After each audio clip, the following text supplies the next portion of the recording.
పరమార్థ జ్ఞానం చెప్పాలి గురువు. నువ్వు ఓ పని చేసి మర్చిపోయినావు, నేను గుర్తుపెట్టుకున్నా.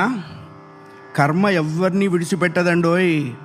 ఒకవేళ భగవంతుడైనా కాస్త ఎక్స్క్యూజ్ చేస్తాడు, కొంచెం కన్సెషన్ ఇస్తాడు, కొంచెం ఎగ్జంప్షన్ ఇస్తాడు. కర్మ చస్తే ఇవ్వదు. 1000 ఆవులు 1000 దూడలు ఉన్నాయి. దూడల కట్లు విప్పాం.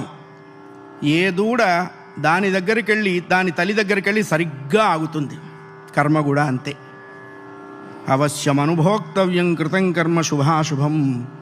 వండిన అన్నం తినలేకపోవచ్చు, చేసుకున్న కర్మని అనుభవించక తీరదు.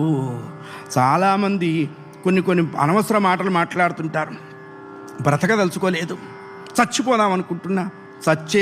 చావునేటువంటిది ఏదో ఏటీఎం కార్డు పెట్టంగానే డబ్బులు వచ్చినంత ఈజీ అనుకుంటాడు. నువ్వు అనుకోంగానే చచ్చిపోతే నువ్వు చేసిన కర్మ అంతా ఎవడు అనుభవిస్తాడు?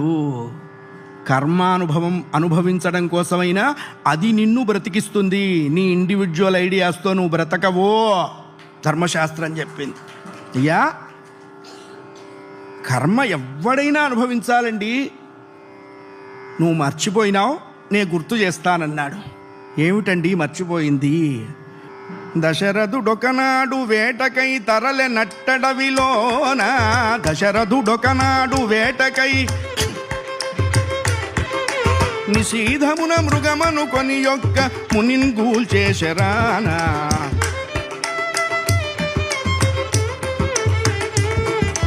ఓ తండ్రి చచ్చి తినను మొరవిని యుల్కెరేడు బిరానా.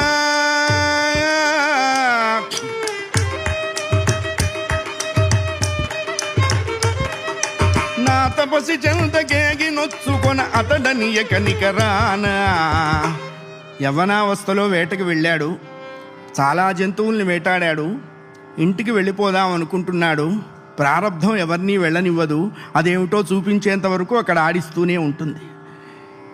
ఇక్ష్వాకు వంశంలో అతఃపూర్వం కానీ అతఃపరం కానీ ఆ విద్య తెలిసిన వాళ్ళు ఎవరూ లేరు.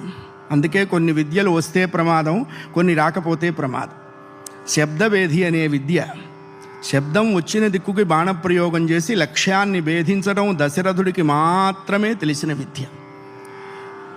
ఓ చెట్టు వెనకాల చేరి బాణాన్ని సారించి ఎక్కుబెట్టి శ్రద్ధాబద్ధ బుద్ధితో కళ్ళు మూసుకొని చెవులు రిక్కించి ఏదైనా శబ్దం రాకపోతుందా